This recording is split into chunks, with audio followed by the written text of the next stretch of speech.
Buongiorno e bentrovati con A Voi la Linea. A Codroipo sono stati sequestrati altri 5 mezzi della ditta Tundo. L'azienda pugliese è al centro delle polemiche per non essere riuscita a garantire il servizio di trasporto scolastico in diversi comuni della regione. I mezzi erano senza assicurazione ed in alcuni casi anche senza collaudo. Ci colleghiamo subito con Paola Treppo per le ultime. A te la linea, Paola. Sì, eccoci, siamo a Codroipo, via Vittorio Veneto. Dalle 10 di questa mattina gli agenti del distretto della Polizia Locale di Codroipo, che riunisce diversi agenti dei comuni di questa zona del Medio Friuli, ha proceduto al sequestro di 5 mezzi della Tundo SpA, la ditta di Lecce, al centro di numerose polemiche in questi ultimi mesi. Era la ditta che si era aggiudicata l'appalto per il trasporto scolastico in diversi comuni del Friuli Venezia Giulia. Ne erano nati subito dei disservizi e il contratto era stato rescisso. Poi ogni comune aveva cercato di mettere una toppa, insomma, a modo suo, per poi riuscire a fare il trasporto appunto per i bambini verso le scuole. Siamo con il vicecommissario Ennio Pertoldi appunto del corpo della polizia locale, che insieme ai colleghi questa mattina ha eseguito questa serie di sequestri. Ecco, i mezzi erano posteggiati in questo punto di fatto abbandonati da tempo. Sì, erano qui in area pubblica e per cui la situazione non permetteva la loro permanenza senza una copertura assicurativa. Ecco, va detto che la stessa situazione si è verificata il 16 novembre scorso, Interporto di Pordenone in questo caso. La polizia stradale di Pordenone, durante un controllo normale, ha trovato altri 5 mezzi proprio come quelli che sono qui oggi, e anche in quel caso erano stati abbandonati di fatto in area pubblica e quindi di fatto considerati, come mi confermerà il vicecommissario, come oggi di fatto in circolazione statica, vuol dire. Esattamente, sì, il codice della strada prevede che un veicolo in sosta su area pubblica sia comunque in circolazione considerata statica. Ecco, quindi da qui è nato il problema, perché alcuni mezzi, sia Pordenone che in questo caso naturalmente sono in corso tutte le indagini del caso, erano per Pordenone senza copertura assicurativa, in quel caso furono sequestrati dalla polizia stradale. Anche oggi sono stati posti sotto sequestro e sono state riscontrate delle irregolarità per quanto riguarda la copertura assicurativa. Sì, esatto, la copertura assicurativa è mancante da diverso tempo e alcuni veicoli sono anche privi di revisione. Ecco, quindi c'è sia il sequestro in questo caso che scatta, ma anche la sanzione amministrativa che è per ciascun mezzo abbastanza salata. Sì, si tratta di importi superiori ai 500 euro per quello che riguarda la copertura assicurativa per ciascun veicolo. Ecco, questi mezzi sono stati in parte già trasportati altrove da una ditta che si occupa di questo tipo di rimozione, insomma, di veicoli di dimensioni abbastanza importanti, e saranno eventualmente riaffidati alla Tundo SpA, ricordo una ditta di Lecce appunto che si era aggiudicata l'appalto, nel momento in cui la ditta, come anche per i veicoli di Pordenone, regolarizzerà la documentazione dei mezzi. Ecco, alcuni addirittura, vicecommissario, erano senza ormai batteria, erano scarichi da tanto erano fermi in questo punto. Sì, chiaramente i problemi legati allo stazionamento dei veicoli per lungo tempo possono essere svariati, tra cui evidentemente la ditta che ha fatto il recupero ha dovuto riattivare le batterie per poter vedere alcune informazioni essenziali anche per la documentazione del sequestro. Ecco, come è stato per Pordenone, la ditta della Cocozza di Pordenone, che appunto si è occupata anche, scortata per alcuni tratti lungo la viabilità principale dagli agenti della polizia locale. Alle mie spalle vedete anche una corriera, oltre al tradizionale, insomma, pullman, scuolabus, che siamo abituati a vedere, insomma, nelle nostre strade. Allora ringraziamo gli agenti della polizia locale per il loro lavoro, che continuiamo, insomma, che continuano a fare anche continueranno a fare anche nel resto della giornata, fino a che il piazzale non sarà completamente liberato. E qui da Codroipo è tutto, ti restituisco la linea.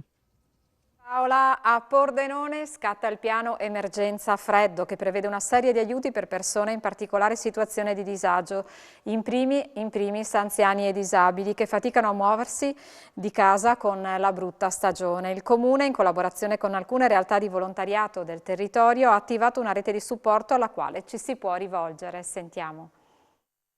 Con l'arrivo del freddo scatta il piano emergenziale che mette in campo il Comune di Pordenone come ogni anno. Siamo in compagnia dell'assessora alle politiche sociali Guglielmina Cucci e anche quest'anno mettete a disposizione una serie di opportunità. Sì, anche quest'anno per tradizione attuiamo questa iniziativa Emergenza Freddo insieme appunto Fa Meno Freddo, e il Comune mette a sistema una serie di iniziative per rispondere a quelle che sono le emergenze o i disagi, le necessità che le persone più fragili in questo periodo possono avere. L'iniziativa ovviamente parte con l'avvio del primo freddo e risponde a tutta una serie, come dicevo, di necessità, dal numero del medico cui rivolgersi, a dove poter chiedere un eventuale trasporto se di interesse, a poter chiedere l'intervento di qualche associazione per spese che potrebbero essere appunto portate a domicilio. Voglio anche sottolineare appunto la partecipazione di molte associazioni che rappresentano appunto uno dei fondamenti, diciamo, e che si innervano proprio all'interno della comunità pordenonese e che sono sempre presenti e rappresentano anche per il servizio sociale un punto di riferimento concreto e sempre presente per la comunità. Ci sono casi particolari all'attenzione dei servizi sociali di persone particolarmente fragili che vengono seguiti in questo particolare momento dell'anno? Beh, sicuramente in primis gli anziani, verso i quali c'è sempre una particolare attenzione da parte appunto delle politiche sociali, e poi eventuali persone che possono avere delle difficoltà abitative e quindi hanno la necessità di essere attenzionate. Anche l'AIFA è coinvolta in questo piano freddo. Cosa fate e come siete coinvolti? Noi trasportiamo disabili e anziani sia a far visite in ospedale, sia a fare la spesa, farmacia, qualsiasi necessità. Noi siamo coinvolti che se un anziano, diciamo, ha bisogno con il freddo di andare a fare la spesa oppure una visita, qualsiasi cosa, noi lo portiamo. Insomma, ecco, abbiamo i furgoni, quelli adatti a portare le carrozzine, e quindi siamo disponibili a qualsiasi esigenza che un anziano ci pone, qualsiasi, non solo visite, qualsiasi cosa, insomma. Venite contattati direttamente dal Comune o dalle persone che hanno queste necessità? Diciamo che nel volantino è stato messo anche il nostro numero di emergenza, però anche probabilmente, non so, anche dal Comune, se magari chiamano le assistenze sociali del Comune, dopo loro chiamano noi, però nel volantino c'è anche il numero di emergenza che noi abbiamo dato a questa iniziativa, insomma. Conta 100 anime il piccolo abitato di Trelli a Paolaro. È qui che Dina Della Schiava, artigiana in pensione, intende aprire una mostra dedicata alla calzatura tipica della Carnia, lo scarpet, che realizza da quando era bambina. Ad aiutarla è la figlia Chiara, che ha scelto di dare nuova vita e un nuovo design a queste irrinunciabili calzature della nostra regione. Sentiamo. Da bambina mia mamma faceva i scarpezzi. E io da piccina guardavo questo bauletto, che aveva un bauletto e dentro aveva tutte le cianfrusaglie, aveva i pezzettini di stoffa, aveva il diaghi, aveva i fili, e per me, quando la vedevo gesticolare con le mani, dicevo che aveva le mani magiche. Da lì è partita la mia passione, perché poi lei mi diceva: ma guarda, fissa bene, perché io non ho tempo da insegnarti, quindi tu devi rubare il mestiere. Io lo guardavo attentamente, vedevo questi sovrapporre una stoffa colorata, un'altra stoffa quadrata, e mi divertiva a vedere questo puzzle che faceva e poi mi diceva, beh, ora è ora di andare a letto, e all'indomani trovavo, con mia sorpresa, i scarpezzi pronti. Da lì a me mi è rimasto qualcosa all'interno, che ho fatto altri lavori nella mia vita, ma i scarpezzi li ho sempre portati avanti. E poi con l'andare del tempo mi sono sempre specializzata, diciamo così, no? Nel curare il dettaglio. Poi Chiara, con i suoi abiti che faceva moda, ha voluto abbinare i scarpezzi ai suoi abiti, ai suoi costumi da bagno, e allora lì Chiara ha cominciato a disegnare modelli diversi, con stoffe diverse, tessitura carnica, con sete, cioè, ma di più ha voluto personalizzare lo scarpetto, nel senso che non fare uno scarpetto universale, diciamo, ma uno scarpetto che possa calzare bene per ogni piede, cioè se uno ha il piede grosso, se uno ha il piede magro, oppure affusolato. E così la nostra storia va avanti da quando sono nata, non dico l'età. E da 30 anni proprio curiamo il dettaglio, e Chiara è una bomba. Chiara è qualcosa di stimolo per me, perché c'ha un'inventiva ogni giorno c'ha un qualcosa di particolare. Adesso noi abbiamo intenzione di aprire una mostra nel mio paesino di 100 anime, e in questa mostra Chiara sta già studiando i modelli da mettere, capi unici si intende, in questa mostra per aprirla al pubblico, perché ogni luglio e ogni agosto casa mia si riempie di ragazzi, di persone che vengono da tutto il mondo.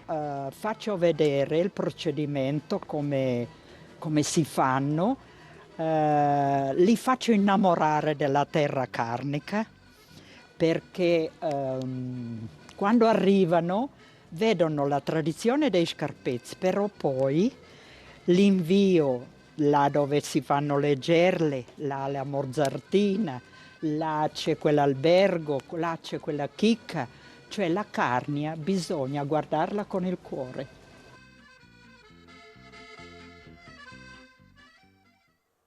Benissimo, ci separiamo adesso per un attimo di pubblicità e ci ritroviamo subito dopo.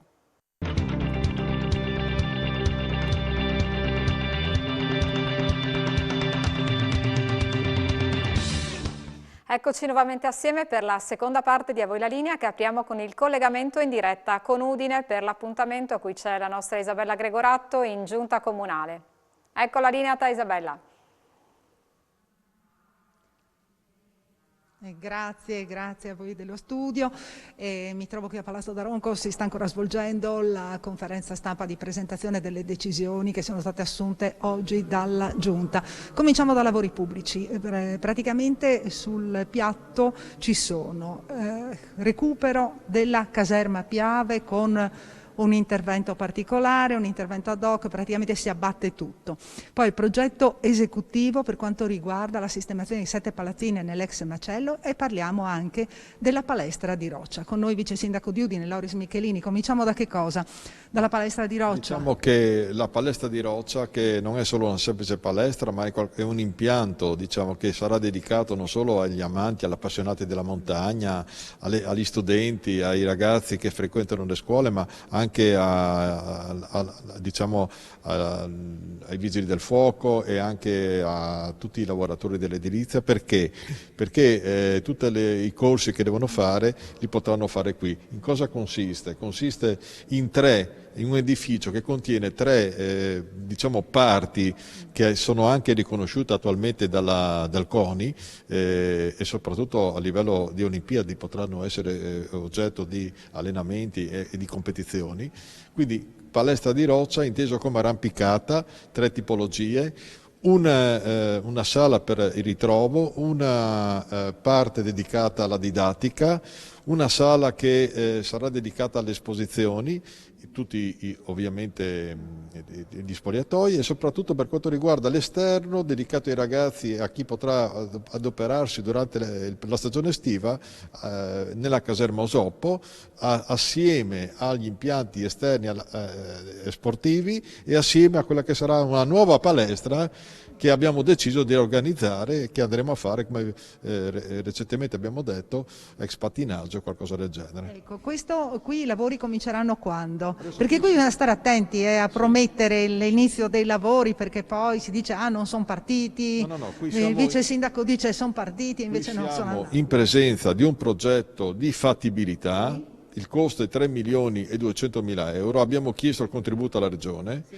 e quindi è un progetto già pronto, già fatto, sarà quasi definitivo esecutivo, quindi adesso aspettiamo, se abbiamo anche il contributo possiamo partire sicuramente nel 2022, se non ci sarà dobbiamo reperirlo, comunque sappiamo già che questa è una proposta che la Giunta ha condiviso e che fa parte del programma della nostra amministrazione. Ecco, poi altre cose abbiamo detto, allora, partiamo dalla caserma Piave, perché qui c'è la novità, sì, perché la precedente Giunta aveva individuato delle realizzazioni da poter fare. Urbanizzato l'area, certamente urbanizzando completamente l'area era per noi considerato una cosa non bella, perché voleva dire consumo di suolo, voleva dire aggravare una situazione, sì, che già esistente, era difficoltoso. Noi invece andiamo a togliere, ad abbattere sostanzialmente, a demolire tutti gli edifici, sì, e bonifichiamo l'area e facendo questo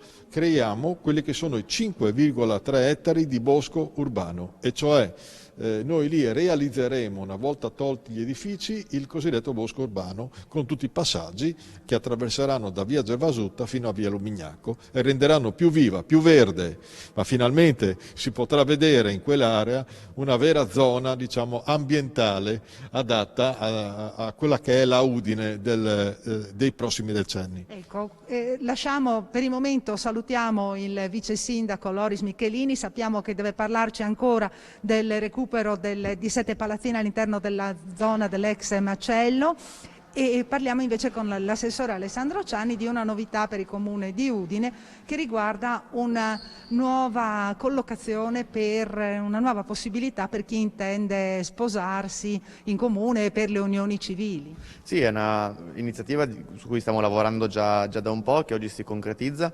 A partire dal prossimo anno i promessi sposi potranno celebrare il momento delle loro nozze all'interno della chiesa di San Francesco. C'erano pervenute molte richieste, in particolare per celebrare dei matrimoni che ricordino la vicenda di Giulietta e Romeo. C'è anche un bel dibattito, devo dire, in città, una sana competizione con la città di Verona, e anche noi vogliamo ricordare questa vicenda e quindi dare la possibilità ai nostri cittadini, anche ai cittadini non residenti nel comune, di poter venire alla chiesa di San Francesco e celebrare il loro matrimonio con delle tariffe che si applicano già ad esempio in una sala del comune di Udine, quindi non sono delle tariffe particolarmente elevate rispetto anche a quelle che si trovano in altre città analoghe, però ecco, riteniamo che possa essere un bel messaggio per le persone che vogliono sposarsi. Bene, ringraziamo anche l'assessore Alessandro Ciani. Qui per il momento da Palazzo Daronco è tutto, restituisco la linea allo studio. Grazie Isabella, è appena stato diramato il bollettino odierno Covid. Oggi nella nostra regione su 6.335 tamponi molecolari sono stati rilevati 345 nuovi contagi con una percentuale di positività del 5,45%. Sono inoltre 24.755 i test rapidi antigenici realizzati, dai quali sono stati rilevati 112 casi. Nella giornata odierna si registrano i decessi di 9 persone. Le persone ricoverate in terapia intensiva risultano essere 24, mentre i pazienti in altri reparti sono 290. Milio Mille Miglia è un tiktoker friulano di Nimis che è appena tornato da un lungo giro d'Italia in bicicletta in cui ha attraversato tutte le regioni per salutare e incontrare i suoi follower. Sui suoi profili social ha quasi 500.000 di iscritti, tanto che in ogni paese e città ha sempre trovato qualcuno che lo ospitasse per la notte. Avevo con me la tenda ma l'ho usata pochissimo, racconta. Quanti chilometri hai fatto? Contati 5.480, quindi arrotondiamo a 5.500. Toccando tutte le regioni italiane? Tutte le regioni, esatto. Alcune hanno richiesto più giorni, altre un po' di meno, però le ho toccate tutte quante. Un Giro d'Italia in grande stile, armato solo di bicicletta, carrellino con la tenda, tanta forza di volontà e migliaia di persone pronte a salutarlo, rifocillarlo e accoglierlo. Milio Mille Miglia non è solo un ciclista o un tiktoker o un ragazzo di Nimis, ma più di tutto è un avventuriero, un viaggiatore, sempre pronto ad affrontare la sfida successiva e sempre con il sorriso. Partito il 5 luglio, Simone Emilio Di Betta, questo è il suo nome all'anagrafe, ha compiuto in poco più di 4 mesi l'intero tour dello stivale, toccando tutte le regioni italiane e trovando dalla grande metropoli al paesino sperduto qualcuno che lo ospitasse per la notte tra i 450.000 follower dei suoi canali social. L'obiettivo era proprio un giro in senso orario di tutta l'Italia, partendo da casa e ritornando a casa, toccando tutte le regioni, però non avevo calcolato i chilometri né i giorni. Avevo un'idea di massima più o meno che sarei rientrato verso metà ottobre, fine ottobre. Sono stato un peletto più lento, ma perché ho deciso anche di dedicare più tempo magari a certe località, soprattutto a certe persone. E poi perché non essendo un ciclista comunque non ho proprio una velocità regolare, quindi ho dovuto anche basarmi un po' su come stavo durante le giornate, quindi magari alcuni giorni ho fatto più chilometri, altri molti meno. Hai parlato delle persone, giustamente, perché il tuo viaggio in realtà è stato particolarmente influenzato dalle persone che hai incontrato e dalle persone che hanno voluto ospitarti. Le persone erano il centro del viaggio, cioè un giro in Italia dove in realtà i paesaggi e le città erano in secondo piano. Il viaggio è stato tutto basato sull'incontro con i miei follower, quindi con le persone che mi seguono sui vari social, in particolare TikTok, e i quali appunto mi hanno anche aiutato tantissimo durante questo viaggio perché mi hanno ospitato in tutta Italia. Io ero ospite quasi ogni sera di una famiglia in una località diversa. E se non avevo un appoggio, un punto di appoggio, utilizzavo la tenda, però su 132 giorni l'ho usata meno di 10 volte. Una vecchia bicicletta, un carrellino, avevo tenda, sacco a pelo, materassino e sono partito. Poi prima di partire ho fatto un video su TikTok che è stato visto da tantissime persone, annunciando questo viaggio e dicendo che chi aveva il piacere e la possibilità di ospitarmi me lo poteva scrivere e lo avrei segnato su Google Maps. E quindi prima ancora di partire la mia mappa praticamente era piena di segnaposti, di tanti cuoricini con le tappe dove c'erano persone che mi potevano ospitare, e quello in realtà ha determinato anche il viaggio, perché più che i chilometri, la stanchezza, i rilievi, era proprio vedere dov'è la prossima casa dove posso essere ospitato per la notte. Ecco, hai detto tantissime persone, diamo qualche numero del tuo TikTok e del tuo Instagram. Sì, allora su TikTok ci sono attualmente, a fine viaggio, ho 440.000 appena toccati follower, prima del viaggio poco più di 200.000, però in questo video mi hanno risposto in più di 6.000 persone, erano circa 7.000 commenti, infatti ho passato una giornata intera a segnare tutti i luoghi sulla mappa. Instagram sono partito che avevo più o meno 2.000 iscritti, adesso abbiamo toccato i 18.000 e su Instagram praticamente utilizzo solo la funzione delle storie in modo da far sapere alle persone giornalmente, proprio ora per ora, dove mi trovavo. Esatto, perché tu hai invitato in più posti le persone per venirti a salutare in quasi tutte le piazze che hai toccato. Sì, in effetti oltre appunto all'ospitalità dei follower c'è stato anche proprio l'incontro non solo nelle piazze delle città, ma anche proprio in tutti i paesini che ho toccato. Ho cercato di creare dei punti di ritrovo, magari un bar, magari una piazzola o una piazza, e in modo da poter incontrare più persone possibili. Ho notato che dopo settembre, chiaramente con l'inizio della scuola, sono un po' diminuiti gli incontri, così come è normale che sia. Ogni tanto sono riuscito a incontrare dei ragazzi fuori dalla scuola, magari salutandoli dalla finestra. È stato molto bello anche quello. Primo giorno, 5 luglio 2021, sono le 7:10. E ciao, ci vediamo tra un paio di mesi. Ciao. Questo cartello non l'avevo mai visto.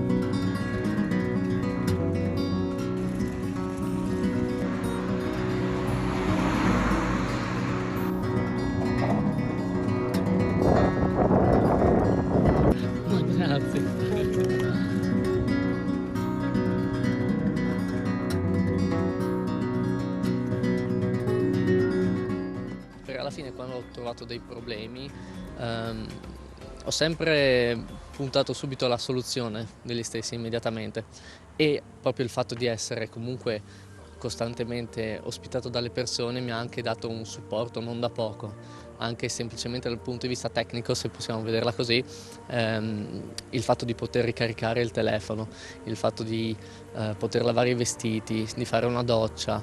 Sono stato malato in 2 occasioni, a Palermo e in Liguria, giusto 3 giornate, però sono stato ospitato dalle persone che abitavano lì, e tra l'altro a Palermo ero ospite di un dottore e in Liguria di un'infermiera.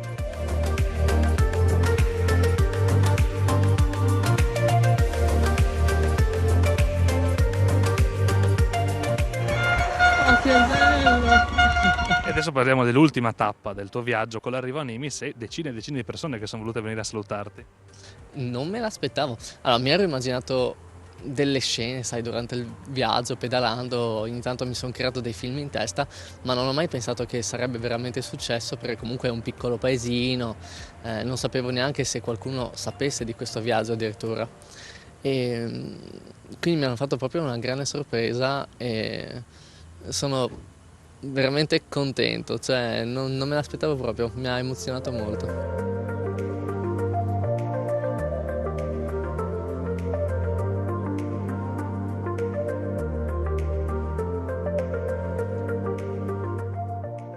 E adesso? Cosa fa Milio Mille Miglia?